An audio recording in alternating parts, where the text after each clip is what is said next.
Donald Trump is coming up now. We're going to take you to Mar-a-Lago live. He is going to speak on the capture of Venezuelan President Nicolas Maduro. An extraordinary military operation in the capital of Venezuela. Overwhelming American military power, air, land, and sea, was used to launch a spectacular assault. And it was an assault like people have not seen since World War II.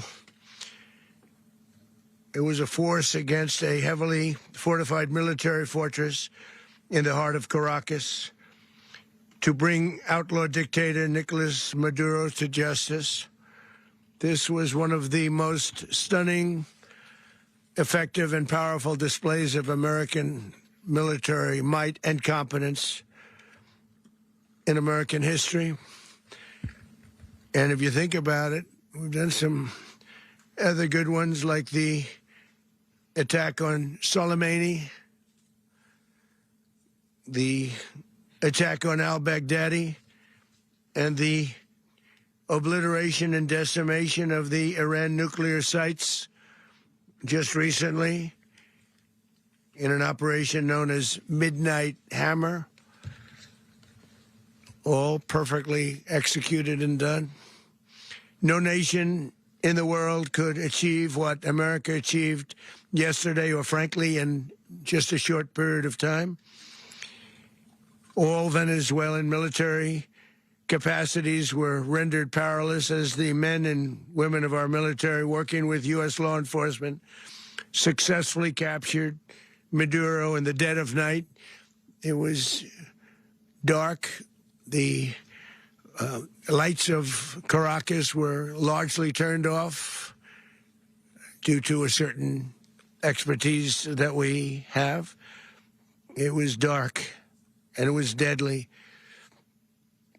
But captured along with his wife,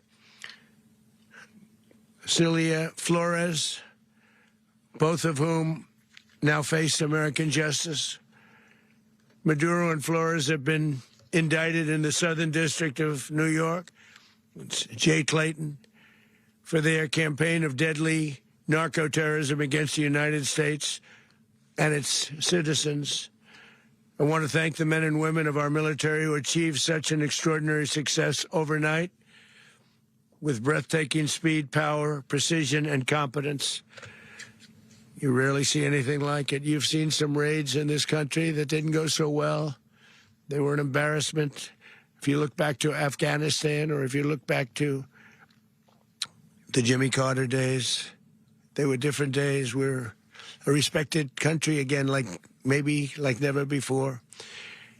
These highly trained warriors, operating in collaboration with U.S. law enforcement, caught them in a very ready position. They were waiting for us. They knew we had many ships out in the sea, just sort of waiting. They knew we were coming.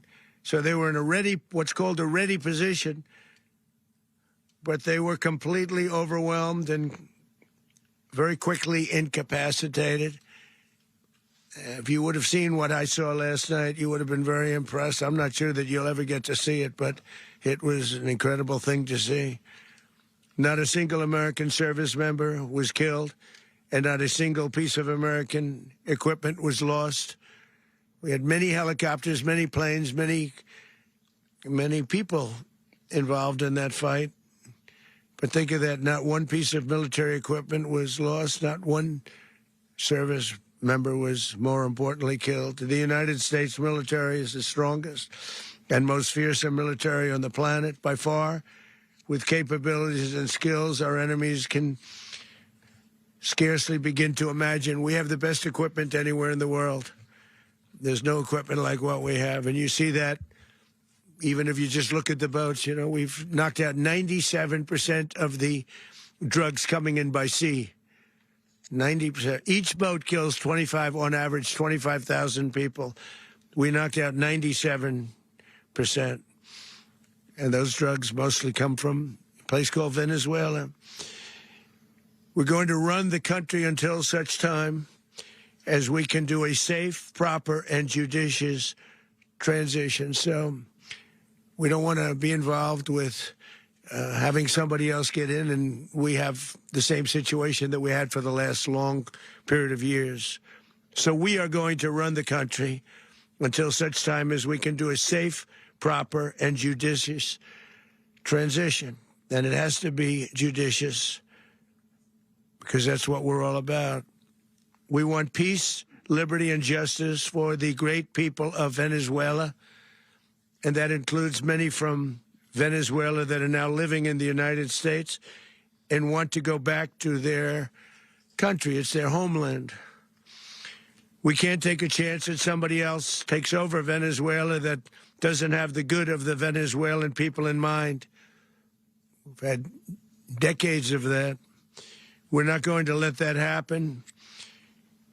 We're there now, and what people don't understand, but they understand as I say this, we're there now, but we're going to stay until such time as the proper transition can take place. So we're going to stay until such time as we're going to run it, essentially, until such time as a proper transition can take place. As everyone knows, the oil business in Venezuela has been a bust, a total bust, for a long period of time. They were pumping almost nothing by comparison to what they could have been pumping and what could have taken place. We're going to have our very large United States oil companies, the biggest anywhere in the world, go in, spend billions of dollars, fix the badly broken infrastructure, the oil infrastructure, and start making money for the country. And we are ready to stage a second and much larger attack if we need to do so. So we were prepared to do a second wave if we needed to do so. We actually assumed that a second wave would be necessary, but now it's probably not. The first wave, if you'd like to call it that, the first attack was so successful, we probably don't have to do a second, but we're prepared to do a second wave, a much bigger wave, actually. This was pinpoint, but we have a much bigger wave that probably won't have to do. This partnership of Venezuela with the United States of America, a country that everybody wants to be involved with because of what we were able to do and accomplish, will make the people of Venezuela rich, independent, and safe. And it will also make the many, many people from Venezuela that are living in the United States extremely happy. They suffered. They suffered. So much was taken from them. They're not going to suffer anymore. The illegitimate dictator Maduro was the kingpin of a vast criminal network responsible for trafficking colossal amounts of deadly and illicit drugs into the United States. As alleged in the indictment, he personally oversaw the vicious cartel known as Cartel de las Solas, which flooded our nation with lethal poison, responsible for the deaths of countless Americans, the many, many Americans. Hundreds of thousands over the years of Americans died because of him. Maduro and his wife will soon face the full might of American justice and stand trial on American soil. Right now, they're on a ship they'll be heading to, ultimately, New York. And then a decision will be made, I assume, between New York and Miami or Florida. But we have people where the overwhelming evidence of their crimes will be presented in a court of law. And I've seen it. I've seen what we have. It's both horrible and breathtaking that something like this could have been allowed to take place. For many years after his term as president of Venezuela expired, Maduro remained in power and waged a ceaseless campaign of violence, terror, and subversion against the United States of America, threatening not only our people, but the stability of the entire region. And you all saw it. In addition to trafficking gigantic amounts of illegal drugs that inflicted untold suffering and human destruction all over the country, all over, in particular, the United States. Maduro sent savage and murderous gangs, including the bloodthirsty prison gang, Tren de Aragua, to terrorize American communities nationwide. And he did indeed. They were in Colorado. They took over apartment complexes. They cut the fingers off people if they called police. They were brutal, but they're not so brutal now. And I just have to congratulate our military, Pete and everybody, and our National Guard, because the job that they've done, whether it's in Washington, D.C., where we have a totally safe city, where it was one of the most unsafe cities anywhere in the world, frankly, and now we have no crime in Washington, D.C. We haven't had a killing. We had the terrorist attack a few weeks ago, a little bit of a different kind of a threat, but we haven't had a killing in a long period of time, 6, 7 months. We used to have two, on average, 2 a week in Washington, our capital. We don't have that anymore. The restaurants are opening. Everyone's happy. They're going, they're walking their daughters. They're walking their children, their wives. They walk to restaurants. Restaurants are opening all over Washington, D.C. So I want to thank the National Guard. I want to thank our military. And I want to thank law enforcement. Been amazing. And they should do it with more cities. We're doing it, as you know, and we're doing it in Memphis, Tennessee right now, and crime is down. We've just sort of started a few weeks ago, but crime is down now 77%. And the governor of Louisiana called, great person, and he wanted us to help him, as you know, in a certain very nice part of Louisiana. And we have done that. And it was a rough section, and we have crime down. I understand it's down to almost nothing already after 2.5 weeks. New Orleans, it's down to almost nothing. And we've only been there for 2.5 weeks. Can't imagine why governors wouldn't want us to help. We also helped, as you know, in Chicago, and crime went down a little bit there. We did a very small help because we had no working ability with the governor. The governor was a disaster, and the mayor was a disaster. But it knocked down crime. But we're pulling out of there. When they need us, we'll know. You'll know. You'll be writing about it. And likewise, Los Angeles, where we saved Los Angeles early on, where the head of the police department made a statement that if the federal government didn't come in, we would have lost Los Angeles. That's long after the fires. That's when they had the riots in Los Angeles. We did a great job. Got no credit for it whatsoever, but that's okay. It doesn't matter. We don't need the credit. But we'll be pulling out when they need us. They'll call, or we'll go back if we have to. We'll go back. But we did a great job in various cities. But the place that we're very proud of is Washington, D.C., because it's our nation's capital. We took it from being a crime-ridden mess to being one of the safest cities in the country. But the gangs that they sent raped, tortured, and murdered American women and children. They were in all of the cities I mentioned, Tren de Aragua. And they were sent by Maduro to terrorize our people, and now Maduro will never again be able to threaten an American citizen or anybody from Venezuela. There will no longer be threats. For years, I've highlighted the stories of those innocent Americans whose lives were so heartlessly robbed by this Venezuelan terrorist organization. Really one of the worst. One of the worst. They say the worst. Americans like 12-year-old Jocelyn Nungari from Houston. Beautiful Jocelyn Nungari. What happened to her? They, as you know, they kidnapped, assaulted, and murdered by Tren de Aragua animals. They murdered Jocelyn and left her dead under the bridge. There was a bridge that will never be the same to so many people after seeing what happened. As I've said many times, the Maduro regime emptied out their prisons, sent their worst and most violent monsters into the United States to steal American lives.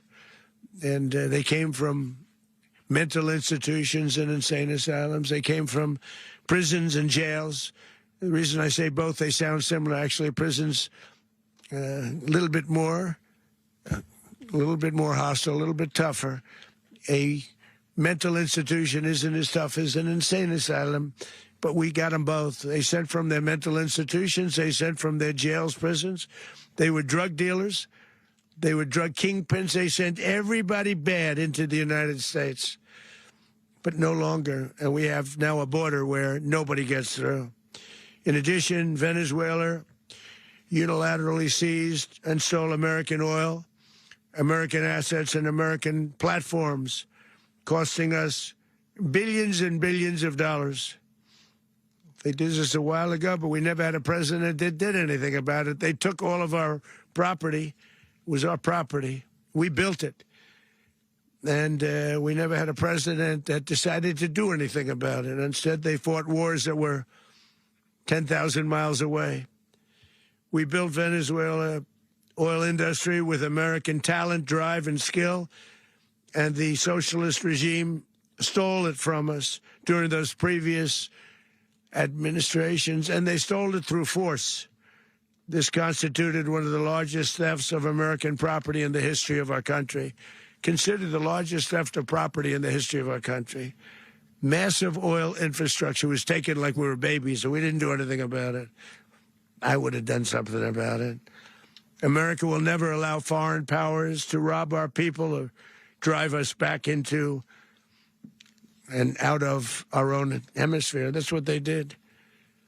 Furthermore, under the now deposed dictator Maduro, Venezuela was increasingly hosting foreign adversaries in our region and acquiring menacing offensive weapons that could threaten U.S. interests and lives. And they used those weapons last night. Potentially in league with the cartels operating along our border. All of these actions were in gross violation of the core principles of American foreign policy, dating back more than 2 centuries. And not anymore. All the way back, it dated to the Monroe Doctrines. And the Monroe Doctrine is a big deal. But we've superseded it by a lot, by a real lot. They now call it the Monroe Document. I don't know. It's Monroe Doctrine. We sort of forgot about it. It was very important, but we forgot about it. We don't forget about it anymore. Under our new national security strategy, American dominance in the Western Hemisphere will never be questioned again. Won't happen. So just in concluding, for decades, other administrations have neglected or even contributed to these growing security threats in the Western Hemisphere. Under the Trump administration, we are reasserting American power in a very powerful way in our home region. And our home region is very different than it was just a short while ago. The future will be, and we did this in my first term. We had great dominance in my first term, and we have far greater dominance right now. Everyone's coming back to us. The future will be determined by the ability to protect commerce and territory and resources that are core to national security. These are core to our national security. Just like tariffs they've made our country rich, and they've made our national security stronger than ever before. But these are the iron laws that have always determined global power. And we're going to keep it that way. We will secure our borders. We will stop the terrorists. We will crash the cartels, and we will defend our citizens against all threats, foreign and domestic. Other presidents may have lacked the courage or whatever to defend America, but I will never allow terrorists and criminals to operate with impunity against the United States. This extremely successful operation should serve as warning to anyone who would threaten American sovereignty or endanger American lives. Very importantly, the embargo on all Venezuelan oil remains in full effect. The American Armada remains poised in position, and the United States retains all military options until United States demands have been fully met and fully satisfied. All political and military figures in Venezuela should understand what happened to Maduro can happen to them, and it will happen to them if they aren't just fair, even to their people. The dictator and terrorist Maduro is finally gone in Venezuela. People are free. They're free again.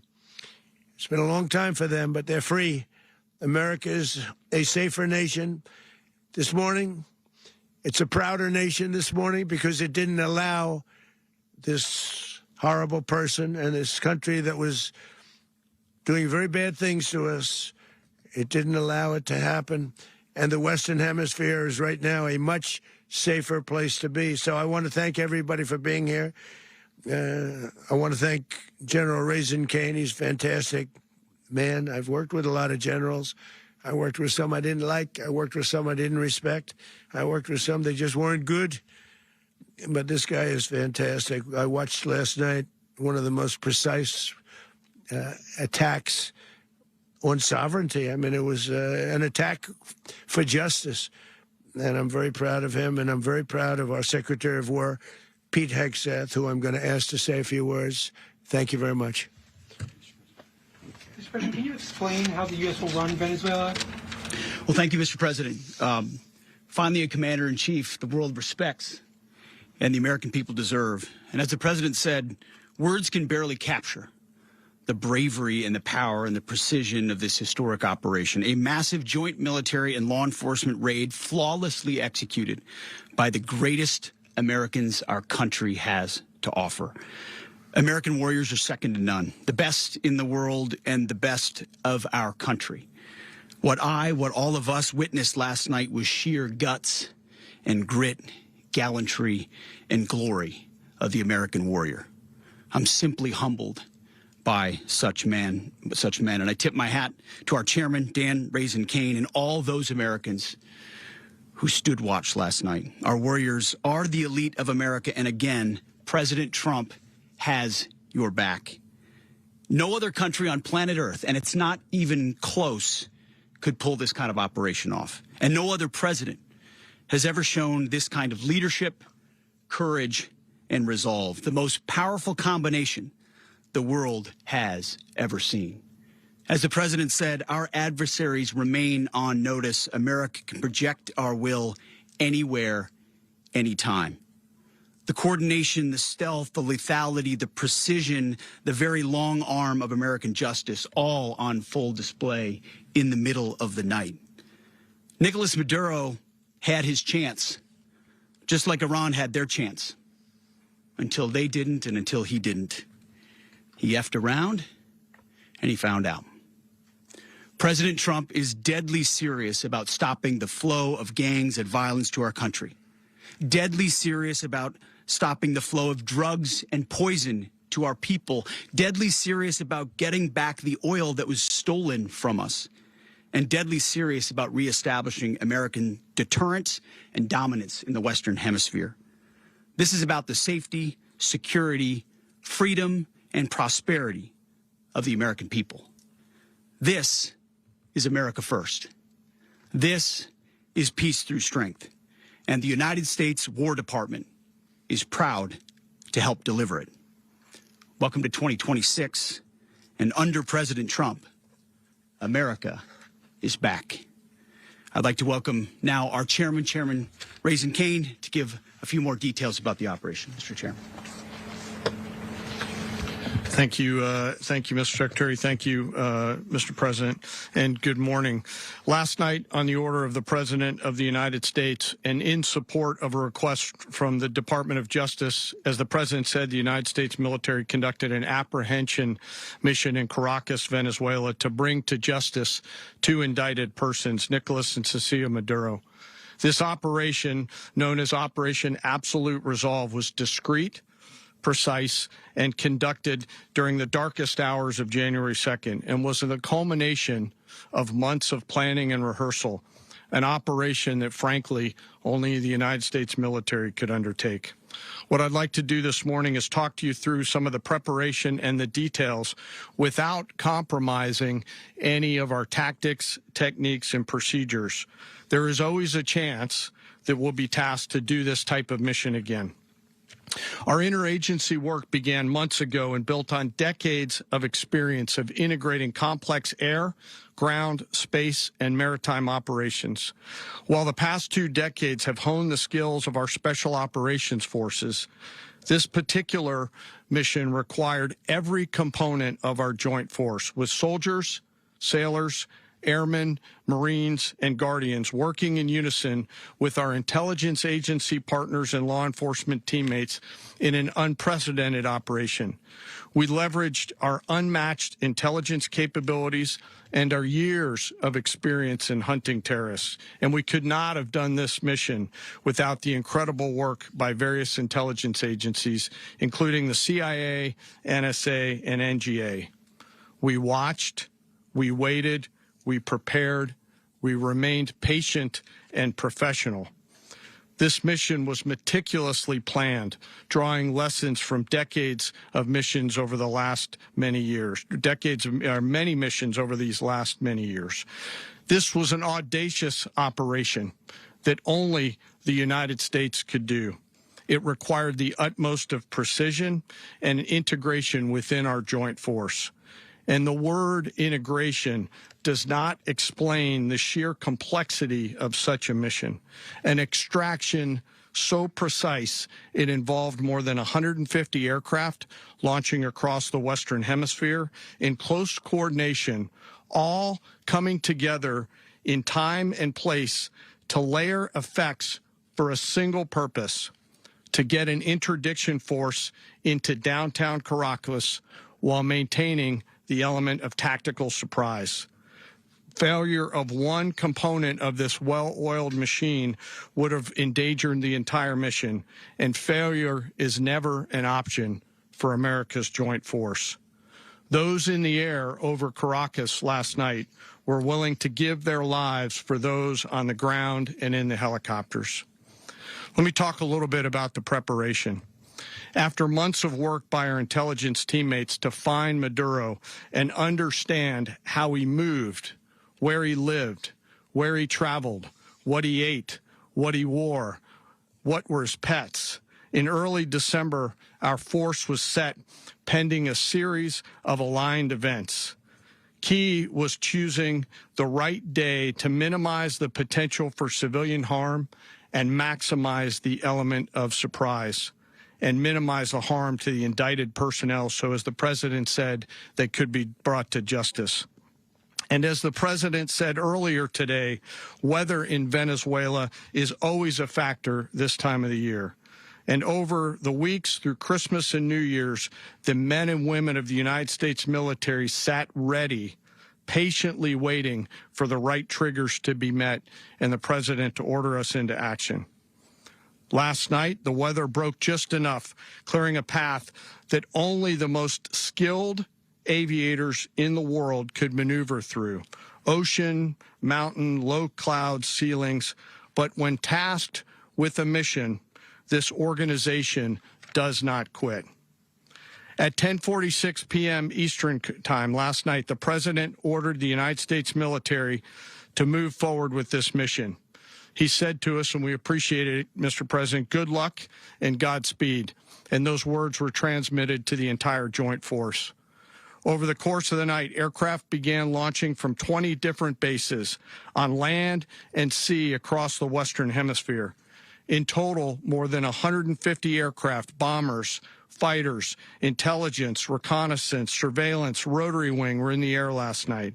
Thousands and thousands of hours of experience were airborne. Our youngest crew member was 20, and our oldest crew member was 49. And there's simply no match for American military might. As the night began, the helicopters took off with the extraction force, which included law enforcement officers, and began their flight into Venezuela at 100 feet above the water. As they approached Venezuelan shores, the United States began layering different effects provided by Spacecom, Cybercom, and other members of the interagency to create a pathway. Overhead, those forces were protected by aircraft from the United States Marines, the United States Navy, the United States Air Force, and the Air National Guard. The force included F-22s, F-35s, F-18s, EA-18s, E-2s, B-1 bombers, and other support aircraft, as well as numerous remotely piloted drones.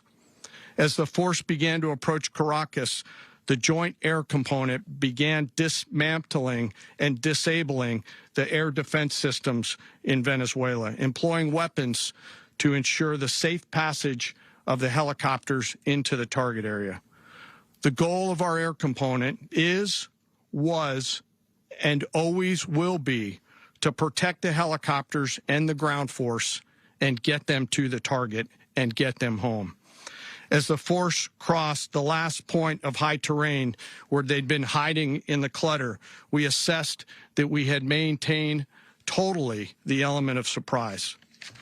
As the helicopter force ingressed towards the objective at low level, we arrived at Maduro's compound at 1:01 a.m. Eastern Standard Time, or 2:01 a.m. Caracas local time, and the apprehension force descended into Maduro's compound and moved with speed, precision, and discipline towards their objective and isolated the area to ensure the safety and security of the ground force while apprehending the indicted persons. On arrival into the target area, the helicopters came under fire, and they replied with that fire with overwhelming force in self-defense. One of our aircraft was hit but remained flyable, and as the president said earlier today, all of our aircraft came home, and that aircraft remained flyable during the rest of the mission. As the operation unfolded at the compound, our air and ground intelligence teams provided real-time updates to the ground force, ensuring those forces could safely navigate the complex environment without unnecessary risk. The force remained protected by overhead tactical aviation. Maduro and his wife, both indicted, gave up and were taken into custody by the Department of Justice, assisted by our incredible U.S. military with professionalism and precision, with no loss of U.S. life. After securing the indicted persons, the force began to prep for departure. Helicopters were called in to exfiltrate the extraction force, while fighter aircraft and remotely piloted aircraft provided overhead coverage and suppressive fire. There were multiple self-defense engagements as the force began to withdraw out of Venezuela. The force successfully exfiltrated and returned to their afloat launch bases, and the force was over the water at 3:29 a.m. Eastern Standard Time with indicted persons on board. And both Maduro and his wife were embarked aboard the USS Iwo Jima.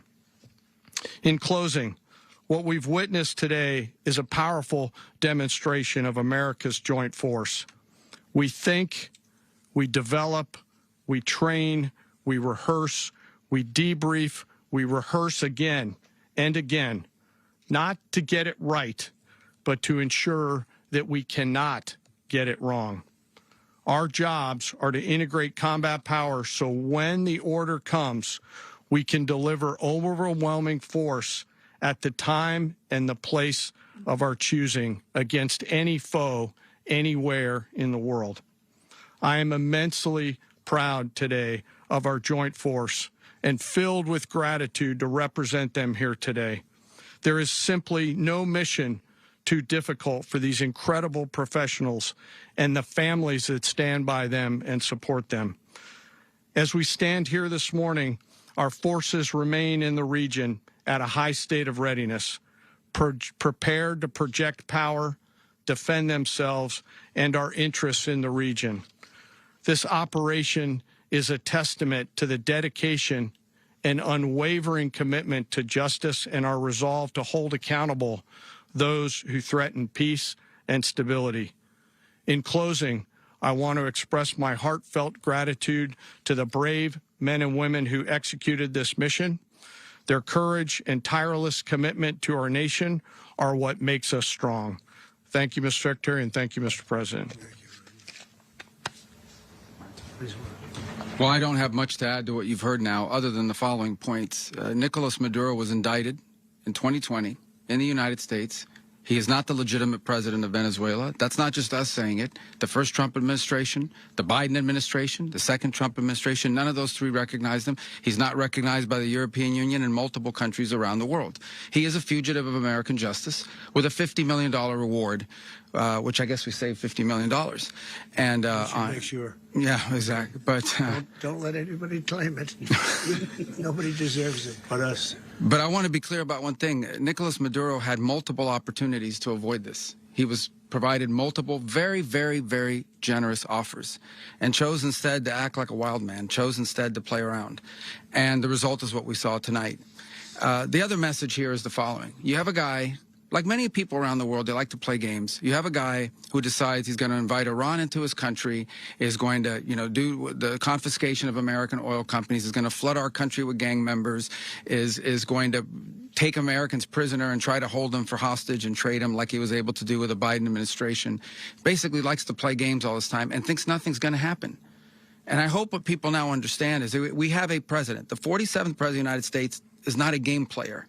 When he tells you that he's going to do something, when he tells you he's going to address a problem, he means it. He actions it. I can tell you, I've watched this process now for 14, 15 years, been around it. Everybody talks. I'm going to do this. I'm going to do that. When I get there, we're going to do this. We're going to take. This is a president of action. Like, I don't understand yet how they haven't figured this out. And now, if you don't know, now you know. Because this is the way it's going to play out. And I think people need to understand that this is not a president that just talks and does letters and press conferences. And, if he says he's serious about something, he means it.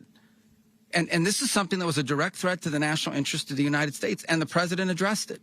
There's a president of peace, by the way. I told you what I just said earlier. This guy had multiple opportunities to find his way somewhere else and figure out another. He could have been living somewhere else right now, very happy, but instead he wanted to play big boy.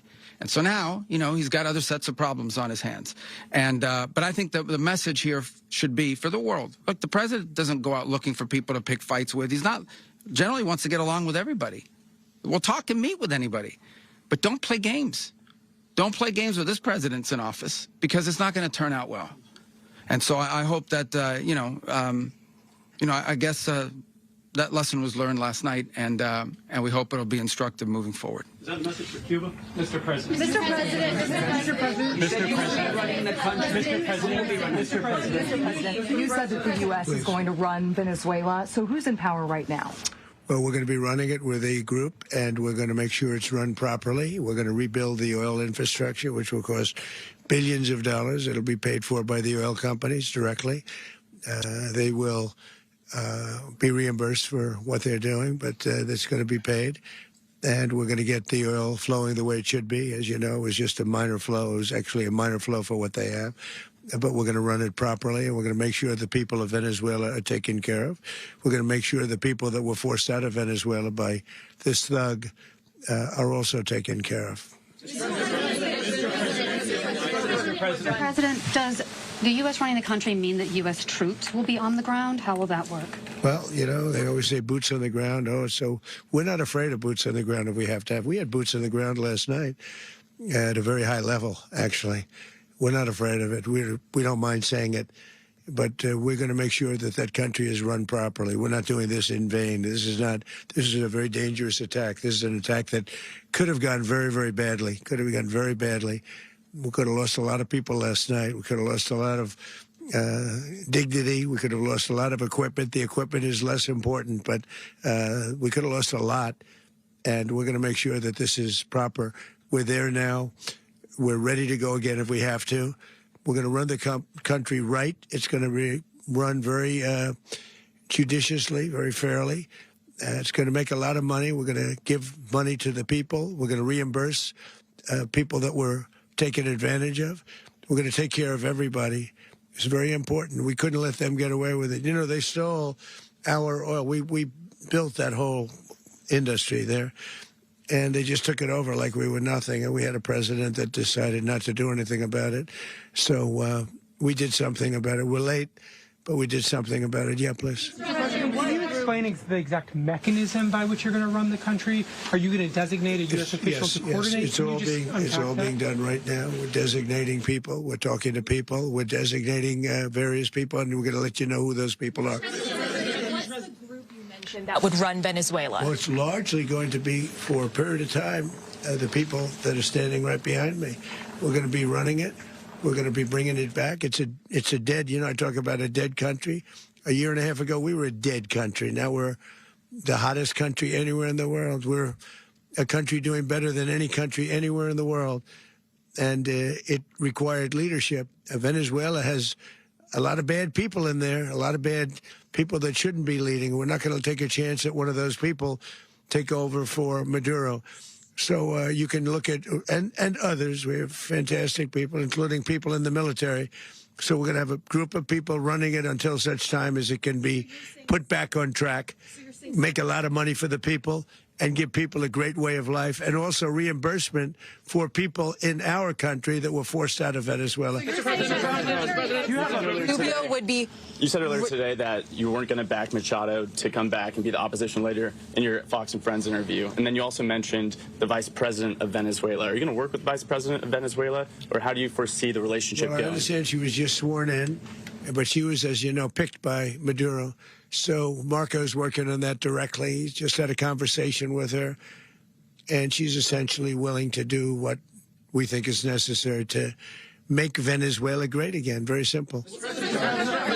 Mr. President, Colombian President Gustavo Petro, a couple weeks ago, you said he's got to watch his ass. And today he said he's not concerned about anything happening to him in the aftermath of this operation. So just what your message is about that. Well, he has cocaine mills. He has factories where he makes cocaine. And, yeah, I think I stick by my first statement. He's making cocaine. They're sending it into the United States. So he does have to watch his ass. Did you notify any members of Congress in advance? Marco, do you want to talk about that? Because you were involved. Sure. We called members of Congress immediately after. This was not the kind of mission that you can do congressional notification on. It was a trigger-based mission in which conditions had to be met night after night. We watched and monitored that for a number of days. So it's just simply not the kind of mission you can call people and say, hey, we may do this at some point in the next 15 days. But it's largely a law enforcement function. Remember, at the end of the day, at its core, this was an arrest of 2 indicted fugitives of American justice, and the Department of War supported the Department of Justice in that job. Now, there are broader policy implications here, but it's just not the kind of mission that you can pre-notify because it endangers the mission. Plus, if I could add one thing to that, Congress has a tendency to leak. This would not be good. If they leaked, General, I think it would have been maybe a very different result. But I have to say, they knew we were coming at some point, We had a lot of ships out there. They sort of knew we were coming. We went through. But Congress will leak, and we don't want leakers. Mr. President, you were one of the only people to watch this all play out live. What was Maduro doing when the U.S. forces entered what I assume would be his home? And also, was there any point where the U.S. was considering if Maduro pushed back or resisted killing Maduro? It could have happened. It could have happened. He was trying to get into a safe place. The safe place is all steel. And he wasn't able to make it to the door because our guys were so fast. They went through the opposition so fast. And there was a lot of opposition. People were wondering, did we get them by surprise? Sort of surprised, but they were waiting for something. It was a lot of opposition. There was a lot of gunfire. You saw some of it today. But he was trying to get to a safe place, which wasn't safe because we would have had the door blown up in about 47 seconds, they say, on average, regardless of how thick the steel was. It was a very thick door. It was a very heavy door, but he was unable to get to that door. He made it to the door. He was unable to close it. Go ahead, finish. Where is Maduro going to be in the time being right now? Do you know his exact whereabouts? Well, eventually, ultimately, in the near future, he's going to be brought to New York. And where is he going to be held? Where is he going to be held in New York? Do you know? That's going to be up to the officials that do these things. Mr. President, the U.S. has something of a mixed track record of ousting dictators without necessarily a plan for what comes afterwards. Did that weigh on your decision? Well, that's when we had different presidents, but with me, that's not true. With me, we've had a perfect track record of winning. We win a lot, and we win. If you look at Soleimani, you look at al-Baghdadi, you look at the Midnight Hammer. Midnight Hammer was incredible. Right now, you wouldn't have peace in the Middle East. We have essentially peace in the Middle East because of that. If we weren't successful with Midnight Hammer, you wouldn't have peace in the Middle East. So With me, you've had a lot of victory. You've had only victories. You've had no losses. Yeah. Mr. President, can you? How long do you expect the U.S. to run Venezuela, and how soon do you want Venezuelan people to hold elections? So I'd like to do it quickly, but it takes a period of time. You know, we're rebuilding. We have to rebuild their whole infrastructure. The infrastructure is rotted. It's actually very dangerous. It's blow-up territory. Oil is very dangerous. It's a very dangerous thing to take out of the ground.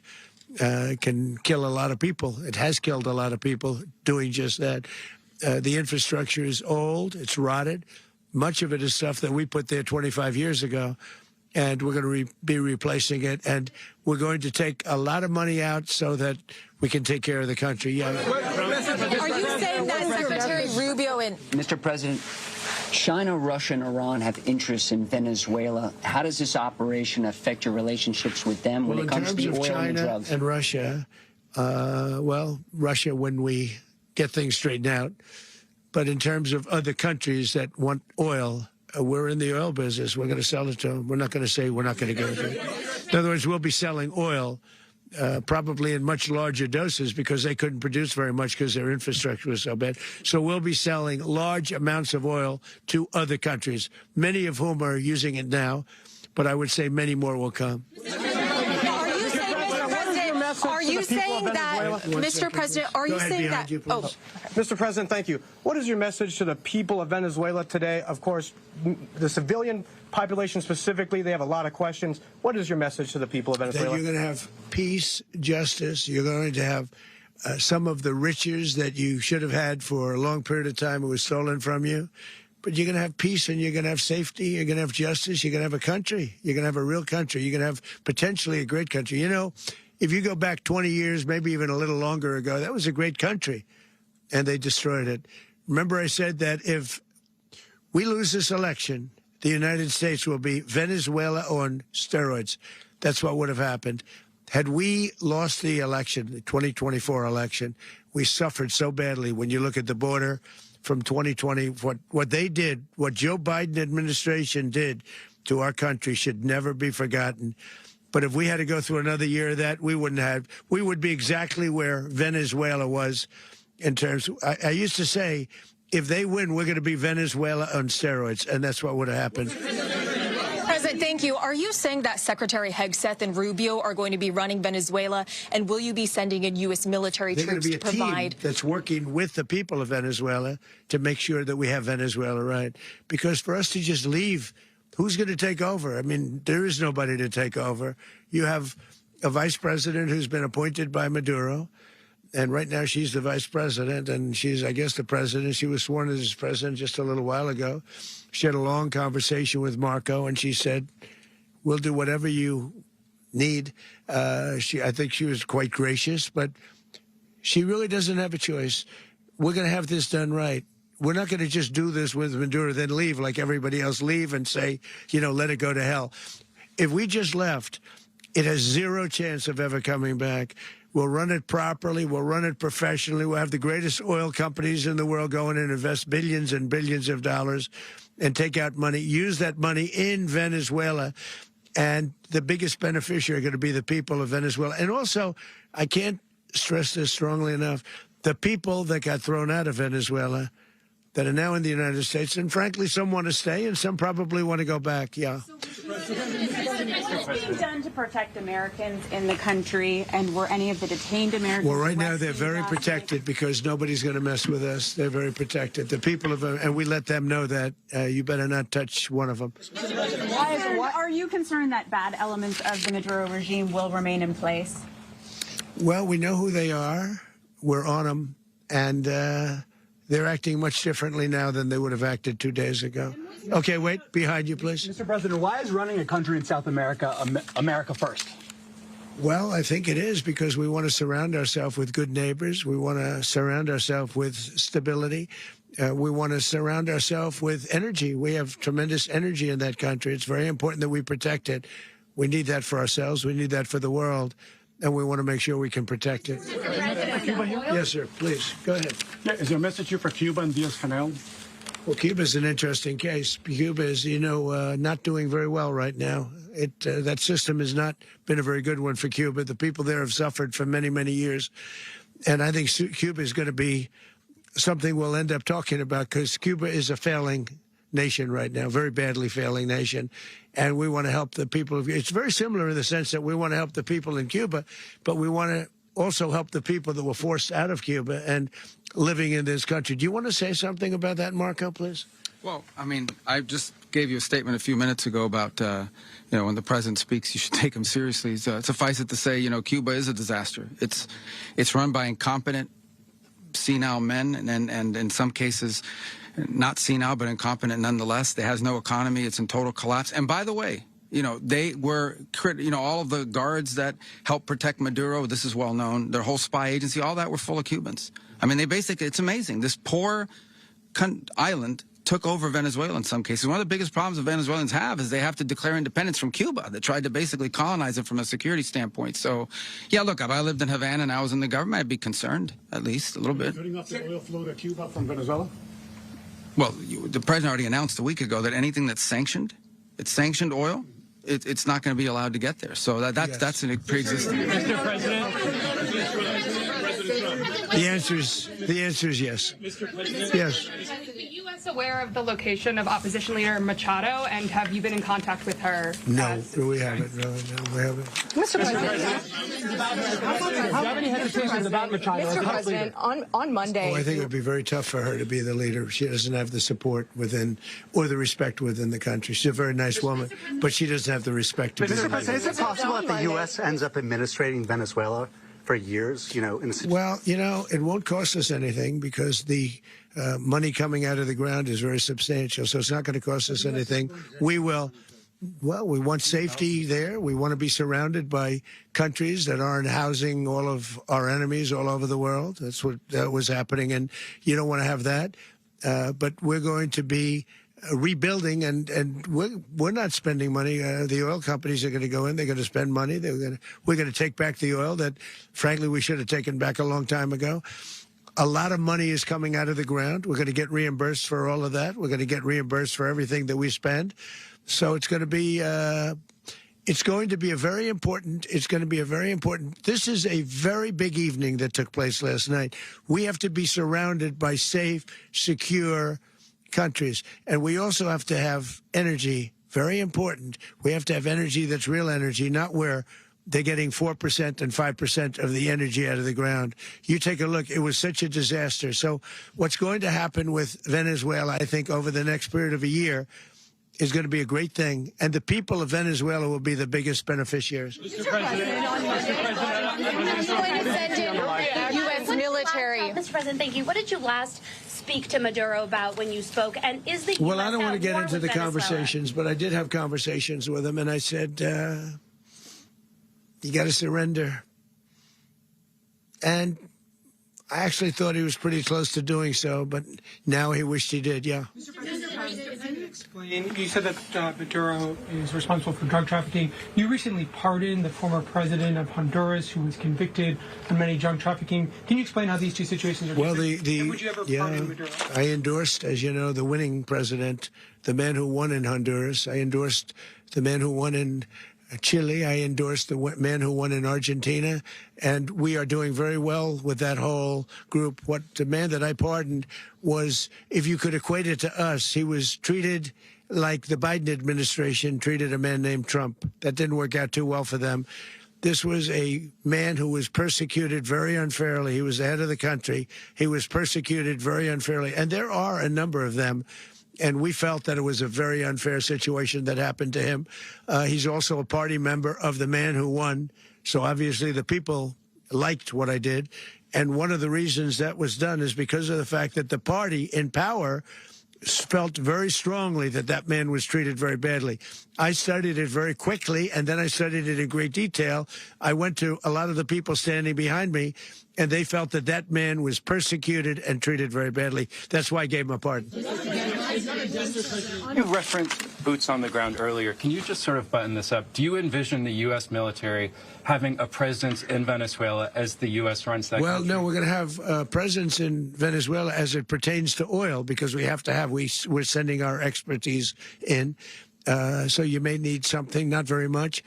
But no, we're going to be taking out a tremendous amount of wealth out of the ground, and that wealth is going to the people of Venezuela and people from outside of Venezuela that used to be in Venezuela. And it goes also to the United States of America in the form of reimbursement for the damages caused us by that country. So I want to thank you all very much. Thank you. Do you have one? Yes, please. You were so nice before. I'm going to give you the final question. Go ahead. Thank you, Mr. Unless President. it's a bad question, in which case Putin. I'll go one word. It's about who? It's about Putin, if you want. About Putin. Well, okay. It's always nice You had to talk about Putin. You had a phone call with him on Monday. Did he talk at all about Maduro? Did y'all talk about this? No, we didn't. And We then, never spoke about Maduro. Are you mad at him right now? I mean, there's this I'm not intelligence. thrilled with Putin. I'm not thrilled with Putin. He's killing too many people. Was that I intelligence? thought that would be so. I settled 8 1/4 war. You know what the 1/4 was? Thailand and Cambodia. I did it again. They broke out, and I did it in about 5 hours, and I settled it. I'm giving myself 1/4, so I'm up to now 8 1/4. In other words, I settled the war, but then they broke out. They had a pretty bad breakout over the last 4 days. I got them to go back to peace. So I only give 1/4. I thought the easiest one would be, one of the easier ones would be Russia, Ukraine. It's not. And they both have done some pretty bad things. And look, that's Biden's war. That's not my war. But I want to stop the lives. Did you see where last month, 30,000, it was 27,000 the month before. 30,000, mostly soldiers, were killed this last month. 30,000. I want to stop that. You know, I got NATO to pay 5% instead of the 2% that they weren't paying. They weren't paying 2, now they pay 5. And we send them a lot of munitions. We send them a lot of things, missiles and various other things, a lot. And they pay. The United States is not losing money. We're probably making money on that. It's the last thing I care about. I just want to stop all those people. We're losing 25,000, 30,000 human beings that come from 2 places that are very far away. But if I can stop, because it's something I've been pretty good at doing, deals, I guess. It's all a deal. Life is a big deal. But if I can stop that war and stop 30,000 young people, in addition to the fact that people are being killed in Kiev, people are being killed in other cities throughout, you know, a much smaller number, but they're being killed, viciously killed. So I'm not happy about it. I thought that would be something that would get solved. We have Mr. Witkoff here. I think that we're making progress, but that's a war that should have never happened. If I were president, it would have never happened. Putin says it. Everybody says it. If I were president, that would have never happened. But I inherited that war. That was Joe Biden, Zelensky, and Putin. I came into the situation, and it's a mess. And I will say this. I watched an operation last night that was so precise, that was so brilliant. I mean, it was incredible. If we had our people, like this general and our people involved, that war would not have gone on very long, that I can tell you. That war, to use an old term, that war has become a bloodbath, and we want it to get stopped. Thank you very much.